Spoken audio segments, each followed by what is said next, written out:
25 सितंबर तक चलेगा बीजेपी का सस्ता अभियान। 15 अक्टूबर को शुरू होगा सस्ता अभियान का दूसरा चरण। मुख्यमंत्री पुष्कर सिंह धामी का बड़ा आदेश। आरएसएस के कार्यक्रमों में जा सकेंगे सरकारी कर्मचारी, सरकारी अधिकारी और कर्मचारी हो सकेंगे शामिल। शिक्षा मंत्री डॉक्टर धन सिंह रावत ने शिक्षकों के लंबित प्रकरणों को लेकर अधिकारियों के साथ चर्चा की। बैठक में मंत्री ने 2 दिन के भीतर उचित मांगों पर निर्णय लेने के निर्देश दिए। हल्द्वानी में कुमाऊं कमिश्नर व मुख्यमंत्री सचिव दीपक रावत ने जमरानी बांध परियोजना को लेकर अधिकारियों के साथ की बैठक। केदारनाथ आपदा प्रभावित व्यवसायियों के 9 करोड़ की राहत कोष जारी। सीएम धामी ने दिए निर्देश। महिला को 50% सब्सिडी पर वाहन देगी सरकार। पहले चरण में देहरादून, हरिद्वार, उधम सिंह नगर और नैनीताल से योजना शुरू। आप देख रहे हैं के न्यूज, खबरों का साथी। नमस्कार, स्वागत है आपका के न्यूज में। आप देख रहे हैं खबर उत्तराखंड और मैं हूं आपके साथ विशाल पंडित। उत्तराखंड में मानसून की बारिश ने भले ही प्रदेश के तापमान में गिरावट ला दी हो, लेकिन पूर्व कैबिनेट मंत्री और कांग्रेस नेता डॉक्टर हरक सिंह रावत के बयान ने राजनीतिक पारे को गरमा दिया है। हुआ यूं कि लंबे समय तक शांत रहे हरक सिंह रावत ईडी की 12 घंटे की पूछताछ के बाद मुखर हो गए। अपने पुराने अंदाज में हरक ने कहा कि मेरा मुंह खुलवाया तो उत्तराखंड ही नहीं, देश की राजनीति में भूचाल आएगा। बिना नाम लिए उन्होंने कहा कि कुछ लोग जानबूझकर मुझे लक्ष्य बना रहे हैं। बता दें कि पाखरो टाइगर सफारी मामले में हरक सिंह रावत से ईडी ने करीब 12.5 घंटे तक पूछताछ की थी, जिससे हरक सिंह रावत काफी नाराज हुए थे। उन्होंने केंद्र पर जांच एजेंसियों का दुरुपयोग का आरोप लगाया था। साथ ही उन्होंने दावा किया था कि पाखरो टाइगर सफारी में भी भ्रष्टाचार नहीं किया गया है। अगर कोई भी जांच एजेंसी से साबित करेगी तो वह कोई भी सजा भुगतने के लिए तैयार है। इतना ही नहीं, हरक सिंह रावत ने अपने बयान से हरीश रावत को भी निशाने पर लिया है। इस रिपोर्ट को देखिए।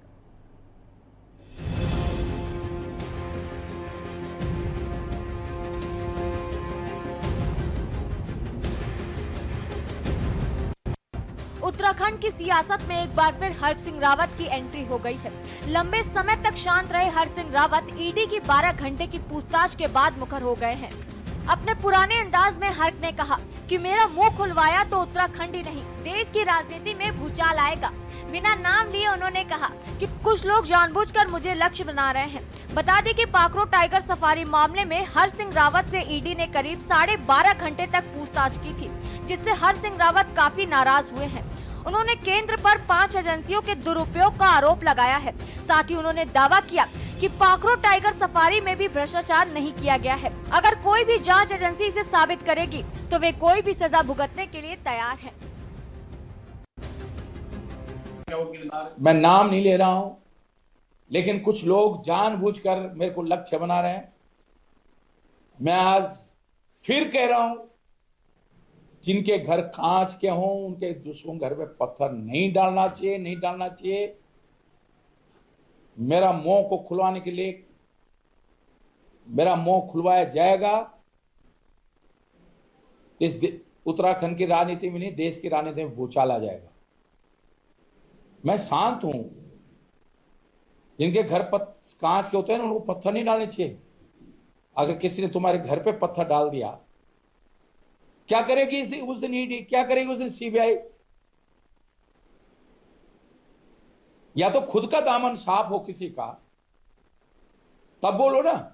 सिंह रावत जी भारतीय जनता पार्टी की सरकार में कैबिनेट मंत्री रहे और जिस मामले में उन पर ईडी और सीबीआई की जांच चल रही है वो भाजपा शासन के दौरान के ही हैं, लेकिन उस समय भारतीय जनता पार्टी को उनमें कोई भ्रष्टाचारी नजर नहीं आया। जैसे ही उन्होंने भारतीय जनता पार्टी से रिजाइन किया और उन्होंने कांग्रेस का दामन थामा, तो भाजपा को उनमें भ्रष्टाचार नजर आ रहा है। ईडी और सीबीआई की लगातार उन पर जांच चल रही है और जब भी ईडी और सीबीआई ने उनको जांच के लिए बुलाया, वो निश्चित तौर पर उनके सामने शामिल हुए, उनके सभी सवालों के जवाब भी दिए हैं। और कांग्रेस पार्टी वैसे भी जो है देश के संविधान और कानून का हमेशा से पालन करती रही है। तरीके से आप देखकर वो समय समय पर कहते हैं कि उनकी जिम्मेदारी के साथ जो अब ये जो उन्होंने बोला, बंद करके बोला या खोल के बोला? सर वो भी ये भी कह रहे हैं कि मेरे कामों से जलते, उस समय जलते थे मुख्यमंत्री जी, इसलिए ये सब मुझे नहीं पता कि मैं जलता। मैं तो आपके सामने साबुत खड़ा हूँ। 4 किलो मेरा वजन और बढ़ गया है। लेकिन सर ये भूचाल वाली बात क्या है? लगता है कि कोई ऐसा इलीगल काम हुआ है उस उत्तराखंड तो पूरे ही भूकंप जोन है पूरा ये। यहाँ पर कई फॉल्ट्स हैं, कई MSP हैं यहाँ पर, ये तो हमेशा है भाई। देहरादून तो जोन 5 में आता है। धन्यवाद।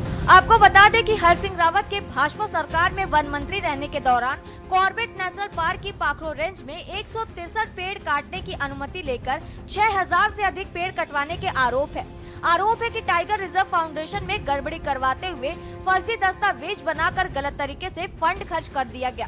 कैंपा के करोड़ों पेड़ के फंड में भी खेल का आरोप है। वहीं इस जांच को लेकर एक तरफ जहां हर सिंह रावत ने भाजपा पर निशाना साधा है, तो वहीं दूसरी ओर उन्होंने अपने बयान से कांग्रेस की भी मुश्किलें बढ़ा दी हैं। दरअसल हर सिंह रावत ने कहा, हरीश रावत ने मुझे मंत्री पद पर रहते हुए प्रदेश हित में काम नहीं करने दिया। डेनिस नामक ब्रांड की शराब वे लेकर आए थे और बदनाम मैं हुआ। हर के इस बयान के बाद भाजपा और कांग्रेस असहज नजर आ रहे हैं। मैं एक चीज कह रहा हूं कि भाजपा की सरकार तो हरिद्वार में खोल चुकी शराब की दुकानें, ऋषिकेश में खोल चुकी है, बद्रीनाथ के अंदर खोल चुकी है। उनसे तो पूछे कि शराब का इतना बड़ा कारोबार जो भाजपा चला रही है, जो मोबाइल वैन से घर घर शराब पहुंचाने का काम कर रही है, तो पहले सरकार से ये सवाल पूछा जाए कि जो देवभूमि में आप एक तरफ तो नशा मुक्ति की योजनाएं चला रहे, दूसरी तरफ घर घर मोबाइल वैन से शराब ले जाने का काम चला कर रहे। सरकार को पूछे कि कौन सी योजना है आपकी। देखिए, ये क्योंकि कांग्रेस के अपना नीतिगत मामला है, वो किसके ऊपर क्या छीटाकसी करती हैं, ये उनका अपना निजी प्रकरण है। लेकिन मैं सिर्फ इतना कहना चाहूंगी कि जो वहां पर वरिष्ठ नेता हैं वो भी, और जो दूसरे हरीश रावत जी या हरक सिंह जी हैं, दोनों एक दूसरे में जो गुत्थम गुत्था एक कांग्रेस के अंदर चलती है, जो एक दूसरे के ऊपर गेंद फेंकने का काम किया जाता है, आरोप लगाने का काम किया जाता है, तो ये उनका एक पुराना जो है विस्फोटक करने का, जो एक दूसरे के ऊपर आरोप लगाने का जो काम है, ये उनकी पुरानी नीति है। और क्योंकि वो दोनों ही राजनीति में फेलियर साबित हुए हैं, तो दोनों ही इस प्रदेश के अंदर दोबारा स्थापित होने की कोशिश कर रहे हैं और जनता उनको बार बार जवाब दे रही है। डेनिस का प्रकरण जो है बार बार आप उठाने का काम करते हैं कि डेनिस के प्रकरण को मैं समझता हूं कि अब उठाने की आवश्यकता नहीं है। लेकिन हरक सिंह जी ने कहा कि डेनिस, अब देखिए मैं इस बारे में क्या कहूँ, मंत्रिपरिषद में तो मैं भी था। मंडी के माध्यम से डेनिस जो शराब थी वो बिकेगी, और अगर इसमें हरक सिंह जी को जानकारी नहीं थी तो हरक सिंह जी बता सकते हैं या हमारे पूर्व मुख्यमंत्री राव जी बता सकते हैं कि वास्तविकता क्या है। लेकिन ये सही बात है कि मंडी के माध्यम से उसको बेचा जा रहा था, तो उसमें मैं समझता हूँ कि एक निर्णय जो लिया वो सामूहिक निर्णय था, वो कोई निर्णय एक व्यक्ति का नहीं था, वो कैबिनेट का निर्णय था। अब कैबिनेट का अगर निर्णय हो तो मैं समझता हूँ कि उसके लिए तो सामूहिक जिम्मेदारी होती है। एक व्यक्ति की जिम्मेदारी तो हम जो है नहीं कह सकते कि एक व्यक्ति की जिम्मेदारी है। कुल मिलाकर हर सिंह रावत ने अपने बयान से भाजपा और कांग्रेस की टेंशन बढ़ा दी है। बड़ा सवाल ये है कि आखिर वो कौन से राज है जो हर्क ने दबाए हुए हैं। आखिर क्यों हर सिंह रावत कांग्रेस में रहकर अपनी ही पार्टी के वरिष्ठ नेता हरीश रावत को घेर रहे हैं। सवाल भी है कि क्या हर सिंह रावत के पुत्र वधु अनुकृति गोसाई के बाद अब क्या हर सिंह रावत भी भाजपा में वापसी कर सकते हैं। Uttarakhand desk report.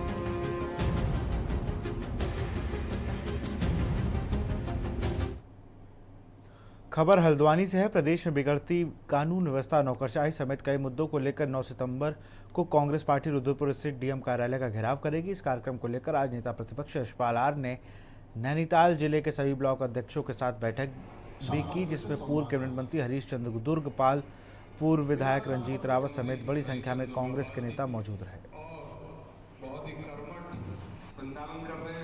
देखिए, आज नैनीताल जिला कांग्रेस कमेटी और महानगर कांग्रेस कमेटी द्वारा यहाँ पर बैठक आयोजित की गई थी, जिसमें हमारे सभी वरिष्ठ नेता उपस्थित थे। और जो यह 9 तारीख में जिलाधिकारी रुद्रपुर में कार्यालय में घेराव करने जा रहे हैं, धरना देने जा रहे हैं। कई विषय हैं, भ्रष्टाचार है, महिलाओं के साथ अत्याचार है, आपदा भी एक प्रमुख विषय है, आपदा को लेकर, और बिगड़ती हुई कानून व्यवस्था, ध्वस्त होती हुई कानून, बेलगाम अफसरशाही, और जो हमारे स्थानीय मुद्दे हैं, स्थानीय मुद्दों को लेकर भी एक विशाल धरना प्रदर्शन जिलाधिकारी के कार्यालय में हम करेंगे। कि ये सरकार दिशा भ्रमित हो गई है और जो इसका काम है उस काम को ये कर नहीं रही है। लोगों की समस्याओं का निराकरण करना, विकास को आगे बढ़ाना, लोगों को रोजगार देना, महंगाई को कम करना, लोगों को स्वास्थ्य सुविधाएं देना, बच्चों को पढ़ने की सुविधा देना, उस काम को ये कर नहीं रही है। अब ये क्योंकि अधिकारी इनके खाली बैठे हैं, काम जब उनको कुछ देंगे नहीं तो उनको अब आरएसएस की कक्षाएं अटेंड करने के लिए कह रहे हैं, और उससे क्या होगा कि ये देश में और प्रदेश में धार्मिक उन्माद और ज़्यादा फैलाएंगे। इसलिए मैं कहना चाहूँगा ये दिशा भ्रमित सरकार है और ये लोगों का विश्वास खो चुकी है, क्योंकि जितने भी इनने वादे किए थे।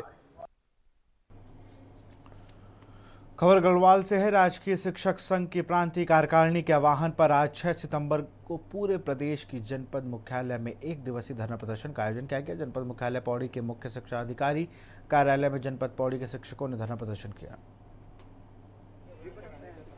हम यहाँ पर महिला शिक्षक के नाते मैं यहाँ पर सभी की आवाज ये बोलना चाह रही हूँ कि जो सरकार की अपनी नीतियाँ चल रही हैं, अपने ही नीतियाँ चल रही हैं, बिना हमारी भलाई सोचे हुए अपने ही नियम चल रहे हैं, उसको निरस्त करते हुए हमारी मांगे हमारे हित के लिए काम किया जाए। इसी के लिए हम सब यहाँ पर सब पदों पर सीधी भर्ती को निरस्त करते हुए पदोन्नति की जाए, ताकि हम सबका, चाहे वो महिला शिक्षक है चाहे पुरुष शिक्षक है, सभी के हितों की बात की जाए। यहाँ पर जो ये फूट डालो वाली जो नीति अपनाई जा रही है, हमें ही आपस में लड़ाया जा रहा है, उसको निरस्त करते हुए आपस में वो काम किया जाए ताकि हम सब एकता के साथ रहे और इस प्रशासन को हम भी सहयोग करें और ऐसा काम हो कि ताकि हम सहयोग करके हम इसमें साथ दें। और ये हम महिला शक्ति आज अपना काम छोड़ के अपना सामूहिक अवकाश लेकर यहाँ पर उपस्थित हुए हैं। इसी परिपेक्ष के लिए इस मौसम के मद्देनजर भी हम यहाँ पर उपस्थित हुए हैं, इसी उद्देश्य से कि हमारा ये जो सीधी भर्ती का जो मुद्दा है ये निरस्त हो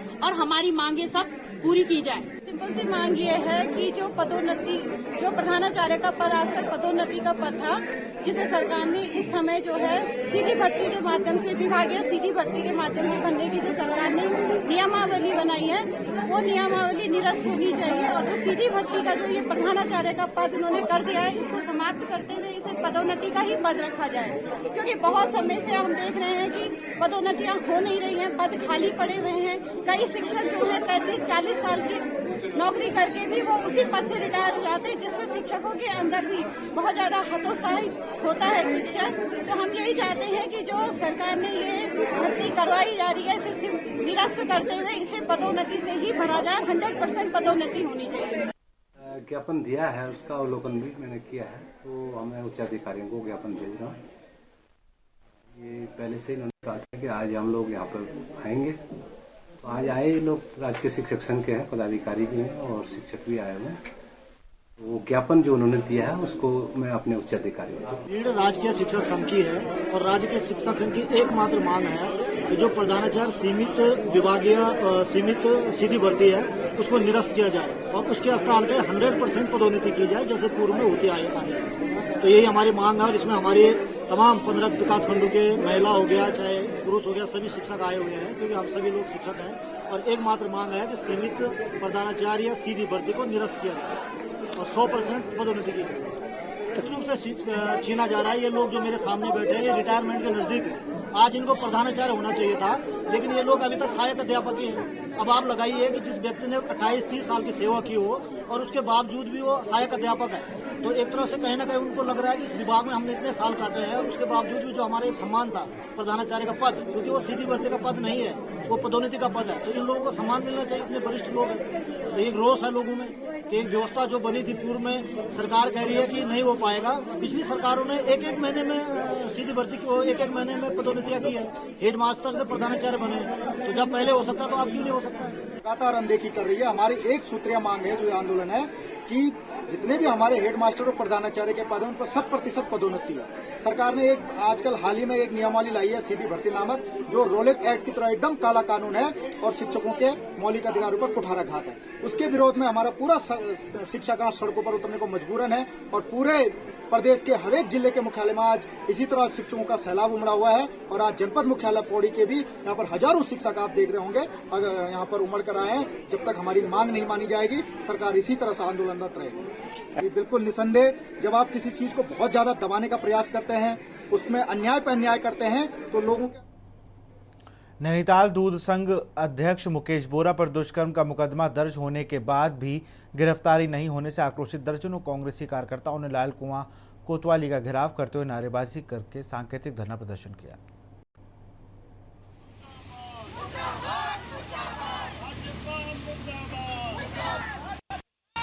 ये बड़ी दुखद, बड़ी शर्म की बात है और हमारे उत्तराखंड सरकार में जो यहाँ पर बैठे हुए हैं भाजपा के हमारे माननीय पुष्कर सिंह धामी जी, ये आज बेटियों के साथ इतना गलत कार्य हो रहा है, इतना घृणित कार्य हो रहा है, जिससे शर्मिंदगी हो रही देश में। यहाँ पर आज पूरे क्षेत्र में ये अखबार जाता है, पूरे जगह ये जितने भी जहाँ जहाँ टीवी चैनल सब चल रहे हैं, इसमें बड़ी घृणित कार्रवाई हो रही है यहाँ पर। इसलिए मैं पुष्कर सिंह धामी सरकार को, भाजपा सरकार को चेताना चाहता हूँ, आप पूरी महिलाएं इतनी आक्रोशित हैं जो कि आज थाने का घेराव करके यहाँ पर उन्होंने अल्टीमेटम दे रखा है कि इसके मुकेश बोरा की, यानी जो भारतीय जनता पार्टी का इतने बड़े पद में बैठ के और ऐसी कार्रवाई करता है, तो बेटियों के साथ ऐसी गलत हरकत करता है। और यहाँ तक कि उसकी बेटी है, बेटी को भी नहीं छोड़ा उसने, उस पर भी छेड़खानी का आरोप है उसका।